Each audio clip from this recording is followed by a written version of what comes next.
Hey everybody, I'm Reed Duke. Welcome to Vintage Super League. I'm here with Paul Rietzel. How's it going, Paul? Good, Reed. I was impressed by your Buddha-like comeback there, juggernaut-like comeback against David Ochoa. Very nice work. Yeah, that was something else. I thought I was just dead in the water I thought I was likely to win game two for a little while, but then that slipped out of reach, and then I thought I was just dead from the start in game three, but everything lined up exactly how I needed to. And please, nobody tell Kai how close that match was. Just just tell him I won.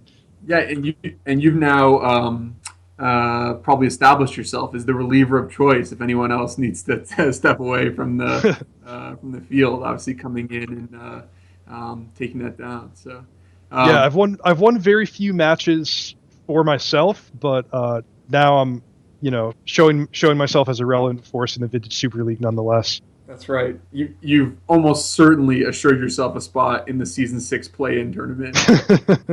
I hope so. That victory. Um, so we're going to see Rich Shay and Luis Scott Vargas, and I was doing a little bit of preparation and looking at the deck list. Pretty interesting matchup of a standard Eldrazi deck against Luis's. I don't know how you describe it. Delver, Pyromancer. It's a little bit of blue. It's a couple different things. Okay, yeah, so this is a lot of stuff we've seen before in Vintage, but Luis has definitely put his own spin on it here. He's got a couple of unusual creatures there. Jace is not so unusual, but the other one, Sulfur Elemental, you don't see every day. Mm-hmm. Yeah. Now, perhaps ostensibly against Monastery Mentor, but probably more specifically targeted against you and your white weenie strategy.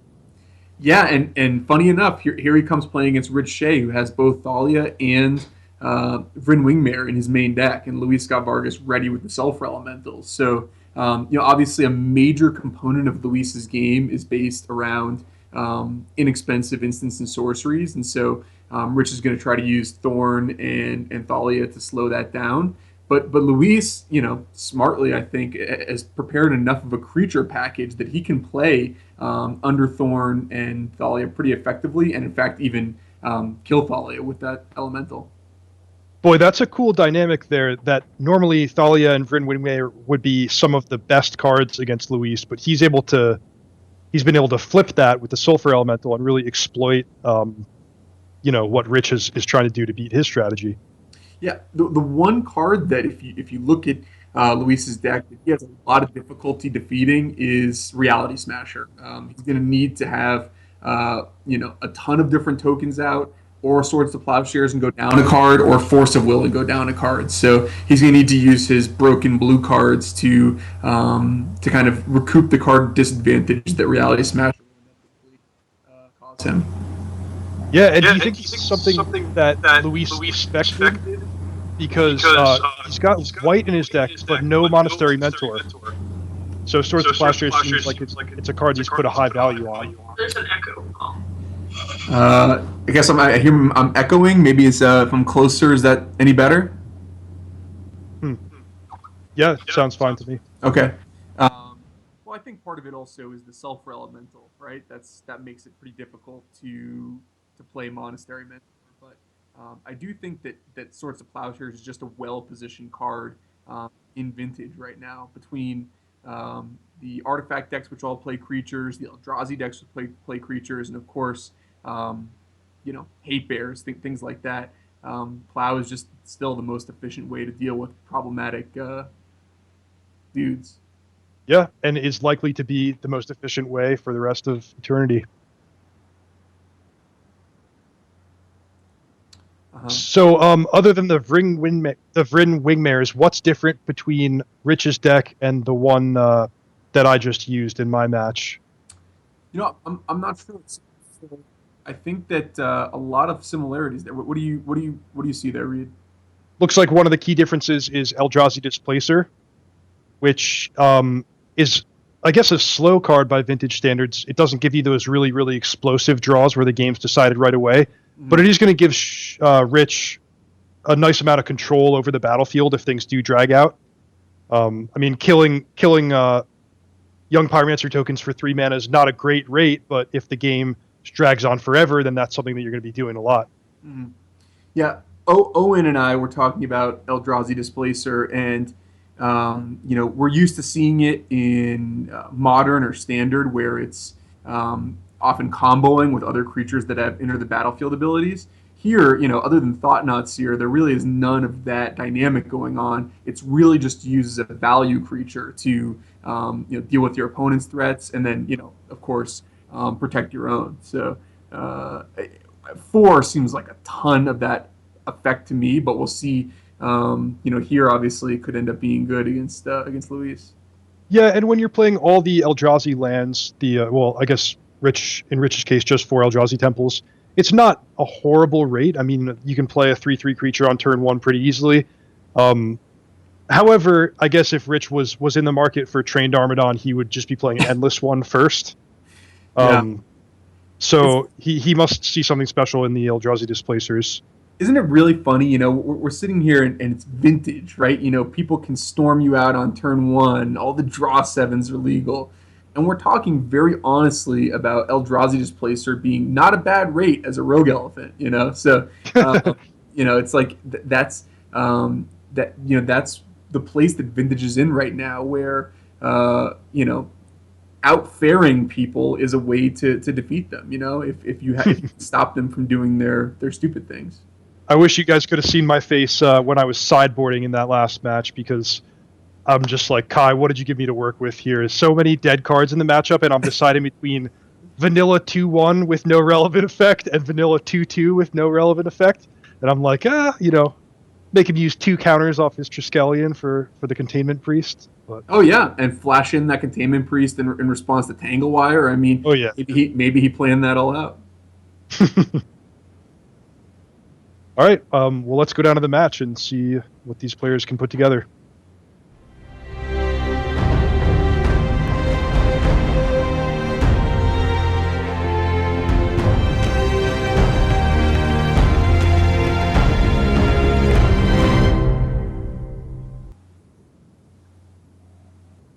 Okay, so we see Luis on the play with a slow but pretty reasonable hand. Clearly, Mental Misstep not at its best against these sort of big mana creature-based decks. But, he's got 2 lands and stuff to work with. Rich, on the other hand, just has a pretty lackluster hand that I think we'll see him throw back.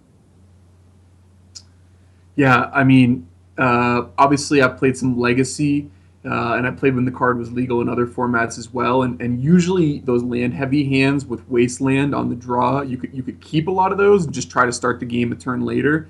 In Vintage, obviously, that's not an option. Yeah, I think to do something like that would be really not playing to the strengths of these explosive decks, where you really want to get a big edge on turn 1 and ride that to victory.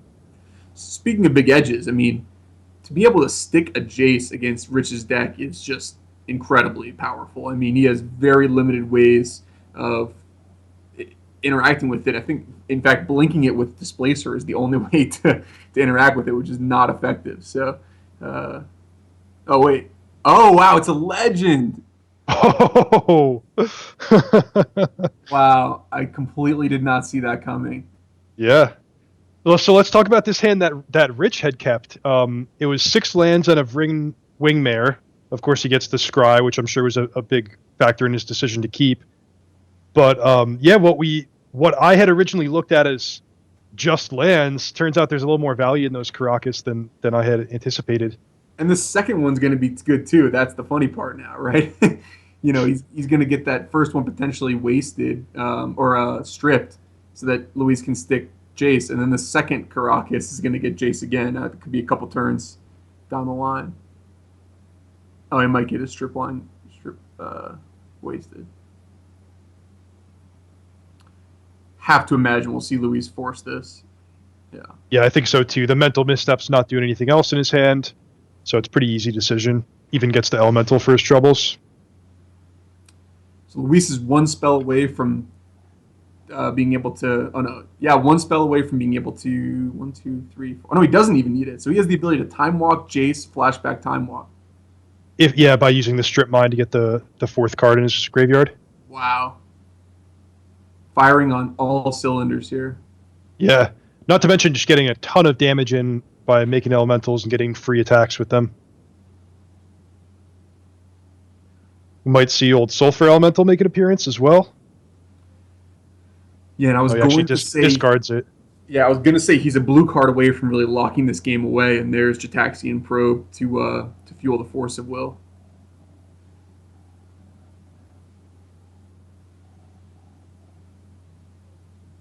Wow. And he draws Gush. Oh my god. And Well, Rich doesn't have any kind of reverse Sulfur Elemental action here that he can clean up all of these tokens in one with one card. yeah, it may be too late already, but you may want to take any small children and cover their eyes at this point. I think, yeah. I said that after the executioner already dropped the guillotine, but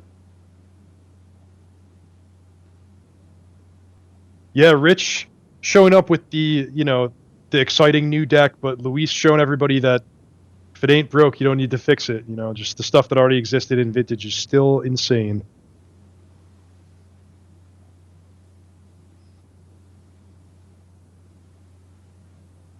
All right, so that was a quick one.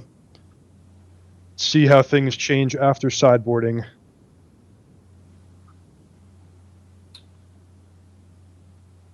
To Rich's credit, he was able to make something of an opening hand that I thought was very far below, average or what he was hoping for. But Luis's hand was just even better, and he had the advantage of winning the die roll there. Rich was not able to disrupt his mana. and I totally missed the Caracas interaction there. Yeah, that was cool. You normally expect to see Caracas bouncing some sort of 9 mana thing that's been reanimated or brought into play with show and tell, not the 2-drop. In my head, I keep a list of cards where anytime they're on the battlefield, it's like a red light, like, hey, stop and take a second look. Like maybe there's something you're missing here. Caracas is definitely on that list. There's always something you can do with Caracas that, you wouldn't have thought of if you didn't take your extra couple of seconds. Here's a funny story. I had a Caracas in a deck once. I was playing Legacy, which I don't play that frequently. My opponent was just really kind of beating me up with a creature. He'd equip it to Jitte. I'd have to trade it off. He would take out my next creature.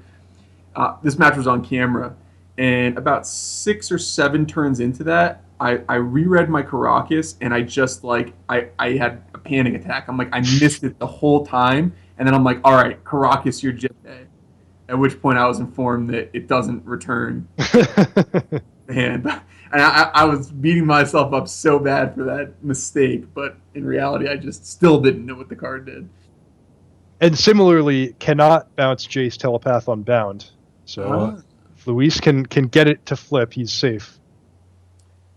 Wow, okay, so the shoes on the other foot in this game, Rich being on the play and having the explosive turn 1 Black Lotus, thought not see your draw. Look how good Luis's hand is right now. If he takes the Ancestral, then he has the Plow to deal with it immediately. If he takes the Plow, he can Ancestral on one. I mean... Yeah, all 3 colors of mana. Perfect. They don't call him Lucky Luis for no reason.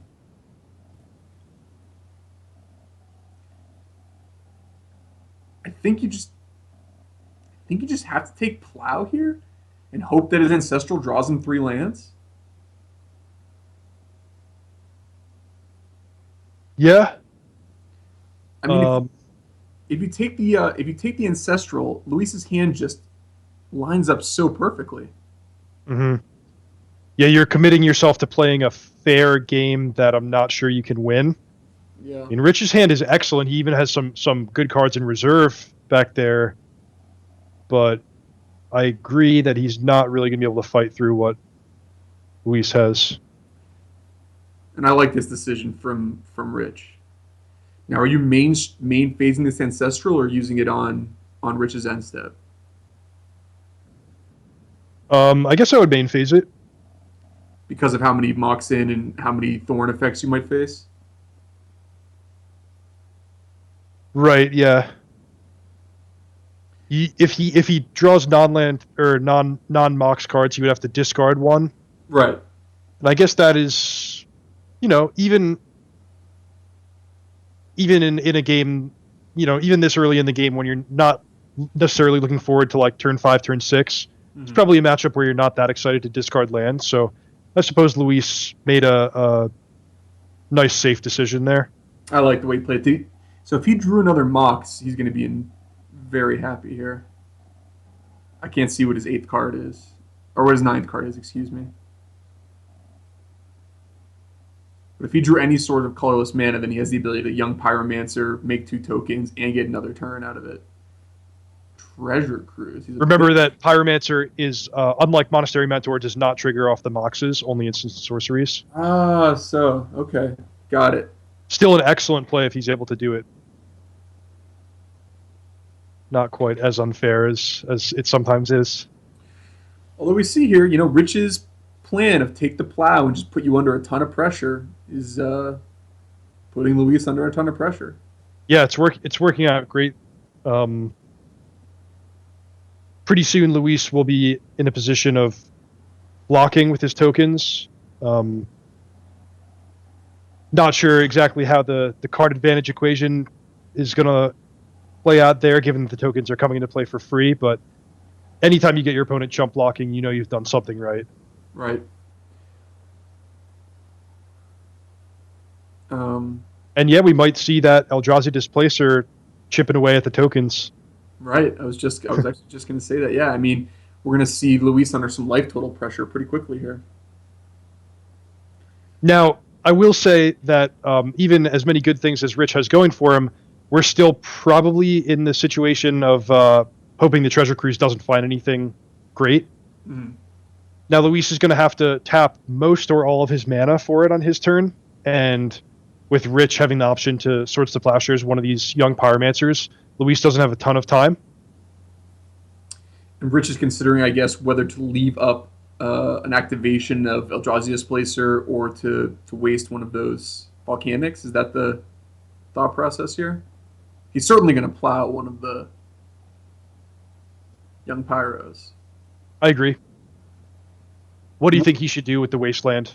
Keeping in mind that he has no real information about what Luis has going on.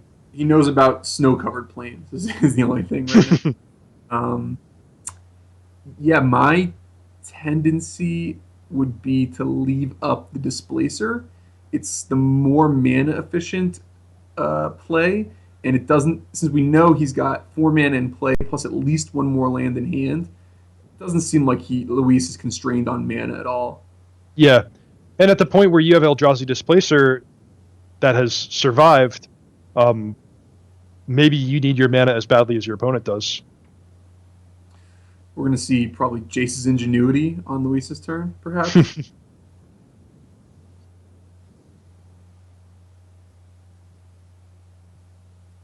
Ooh. Or perhaps not. Well, he can still cast both, since Brainstorm puts an extra card in the graveyard for him. Oh, I was just mentioning that now it would be Concentrate.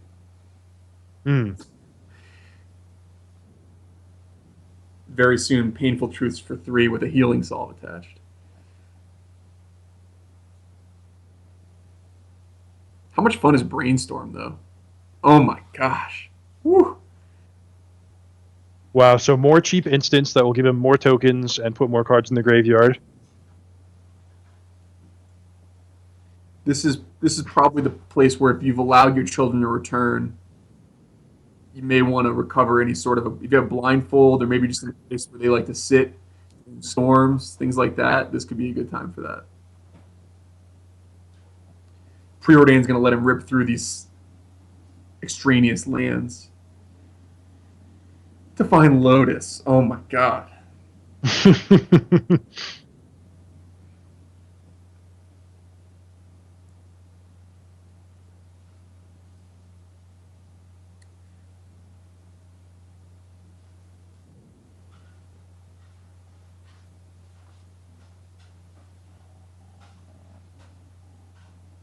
I like this play by Rich. I think this wasn't his plan originally, but he made a good snap decision here that with Luis preordaining and brainstorming into a Black Lotus, it means he's got something ready to go, and Rich is blinking his own Thought Knot Seer so that he can maybe take something out of Luis's hands before it's too late. Mhm. So he's going to take obviously the treasure cruise in this spot.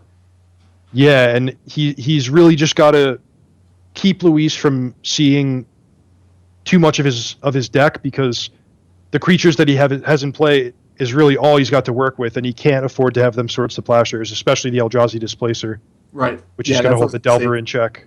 The displacer is specifically that activated ability of the displacer is really critical here in terms of him being able to fight through what Luis has done and prevent him from, really dragging the game onto a place where Rich's deck does not want to go. I love that play by Rich responding to the Black Lotus. Masterful. Yeah, really beautiful. Actually, I missed it entirely, and that was some sweet vintage. Something that comes up in Vintage more than other formats, because so much of the mana comes from non-land sources, and you get to respond to it unlike normal.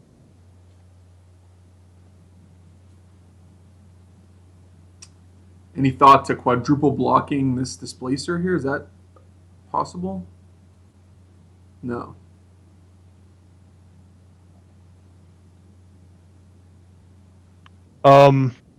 So the Eldrazi Temple can be used for 2 mana to activate Eldrazi abilities, Oh wow.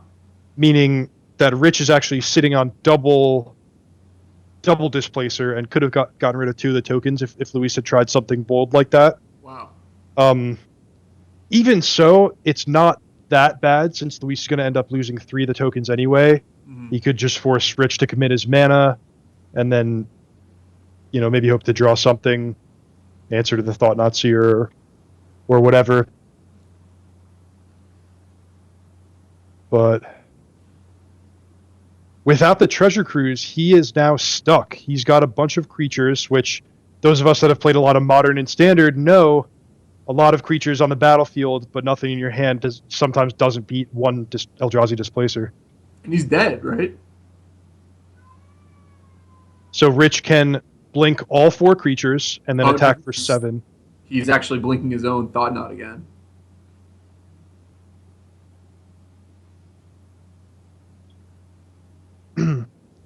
So this play is a bit risky because of so many of Luis's good draws are instants, and remember, even though you get to take a card away with the Thought Knot Seer, they are 2 separate triggers, so Luis can respond in the middle. So if you draw something like a Swords to Plowshares, that would certainly be of concern to Rich. But I think he just wants to make sure the coast is clear and see what's up in Luis's hand as well. So here, he could, before combat, he could blink that and the Delver and then force him to chump block with the Young Pyromancer. It's a potential line. I love it. Atog Lord also loves it. Now he's taken away Luis's main line of defense, really. The Delver of Secrets really is quite poor in the face of an active Displacer. Now, even if Luis draws Swords to Plowshares, take care of the first Displacer, he's not getting tokens. It's hard for him to claw back into the game. He's got to worry about jump blocking the Thought Knot Seer. That was just a great game. I think Rich played really, really well, attacking Luis on the right resources at the right times. And he won a game that I certainly did not expect him to win. And that I certainly would have lost. I mean, I was also really impressed with Rich. I was telling children not to not watch, but I missed completely the the play of blinking his own Thought Knot Seer. I mean, I knew that was something you could do with Eldrazi Displacer. I didn't expect him to do it in that situation. And the way he audibled, I think he passed the turn intending to do something different, but he saw the writing on the wall quick enough and thought on his feet, and just made a perfect game time call. I love this. Both players have borderline perfect hands. So now we'll just get to see who is a better person.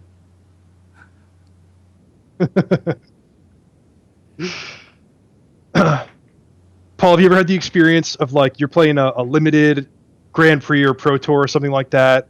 Your deck kind of stinks. You're in like the 5-4 bracket or something like that. You finish your match and you go and watch the coverage of the guys at the 10-0 table, and they both have like 3 mythic rares in play, and it's like, the one guy's trying to figure out how to attack his Mind Rack demon through the Drog Skull Cavalry, and you're like, this is not how Magic is supposed to be. It's so true, where you have the kind of deck where the coverage reporter walks by and just gives you like one of those like, I'm sorry, but I can't spend any time looking at this glances, and walks over to the people that are doing well in the tournament. I know. Come on, Paul, hold up your best card for a photo. No, your best card, like something exciting.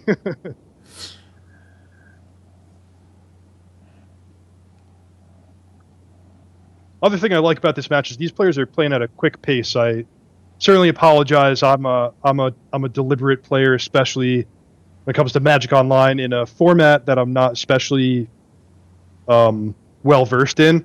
But these guys are just playing at a blistering pace. Like, we've had 3 complex turns go by, in the space of me and you talking about some nonsense that didn't matter.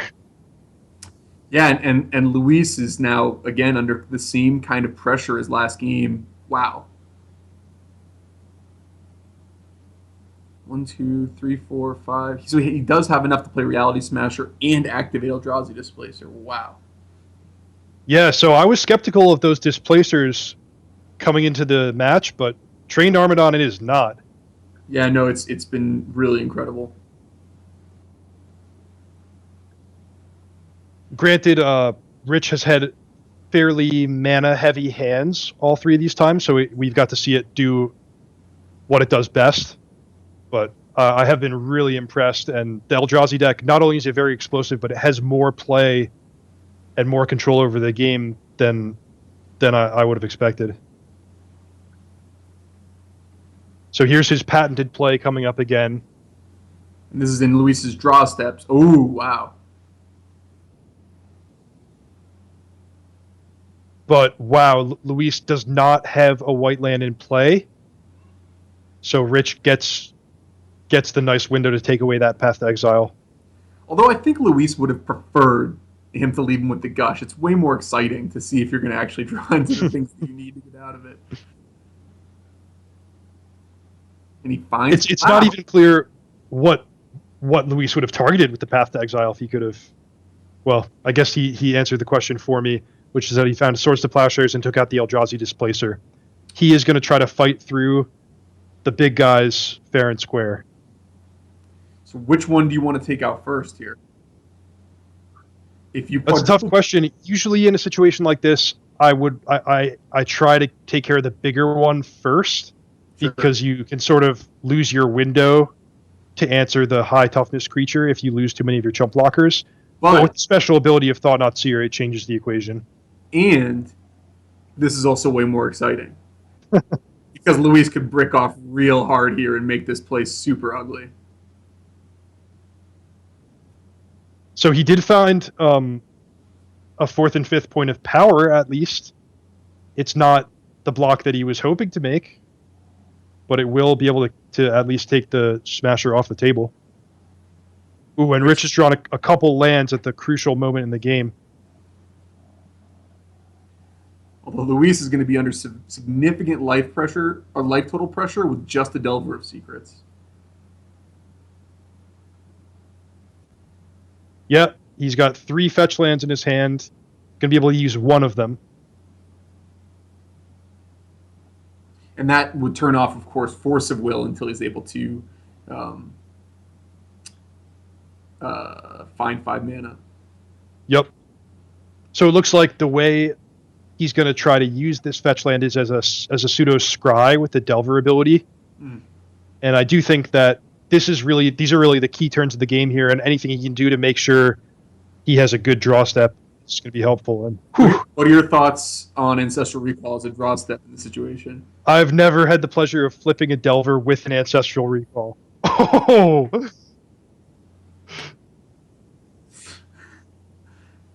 What do you think Luis is doing right now? Do you think he's remaining calm? I don't know. Just sitting in a bathtub full of gold coins or something, splashing himself. And he found Force of Will. Ugh. And didn't even have to use the fetch land, so Force of Will is still on. He's all set here.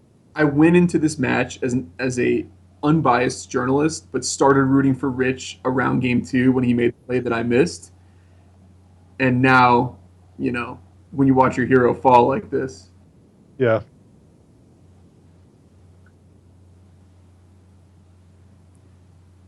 And I have no credibility with the parents out there for telling them to make their children leave game 2. So anything I say now is moot. Yeah.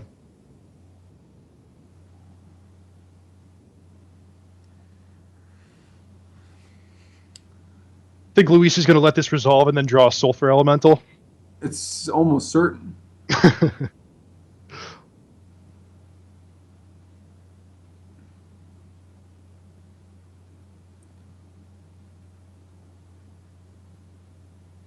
Uh-huh. Here's that scrying effect that you mentioned.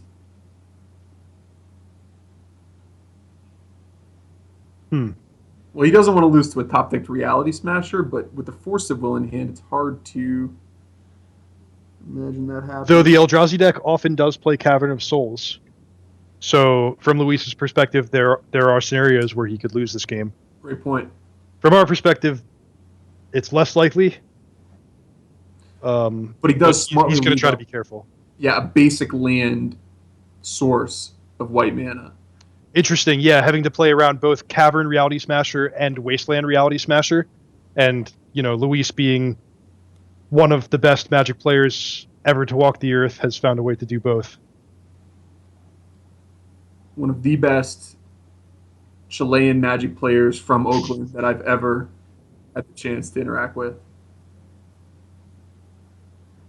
Wow, and that's that. What a match. Yeah, honestly, I mean, obviously, I'm still new to the vintage scene. I was super impressed by both players there. Me too. I comfortably would have lost both sides of that matchup.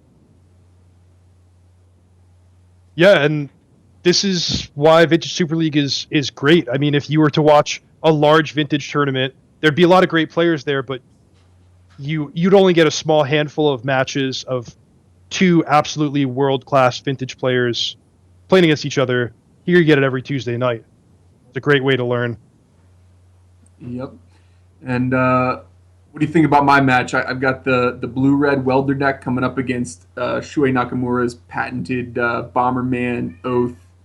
Wow, that's cool. That's like a blast from the past, sort of. Both those decks have been around for quite some time, been popular in vintage, and I haven't seen them face off in many years. Yeah. I think have you had a chance to practice or plan, at least looking at the deck lists? Yeah, I did a little bit of practicing prior to the event. The first game, is very die roll dependent. The unfortunate thing for me now is that with decklist public, he knows I don't have really any ways to interact with him whatsoever. I'm pretty much putting my blinders up and trying to take infinite turns. After sideboard, he has to at least be worried that I might be messing with what he's doing. So, hoping to win the die roll and then steal one of the second two games. Yeah, I mean, certainly not to count you out in any of the games, but that is traditionally the way it goes with Oath, is that it has a big advantage in game one and then has to work a bit harder after the Grafdigger's Cages and sideboard hate comes in. Well, although I think that Shuhei might be due for just sort of like an epic mana screw situation. He's running pretty good overall, and I'm thinking, maybe he just doesn't find any mana sources over a couple games. Not that I'm rooting for it. I am, but not that I'm rooting for it. All right. Well, yeah, I guess all we could do is wait and see. But for now, we're going to cut to ads, and Paul, best of luck in your match.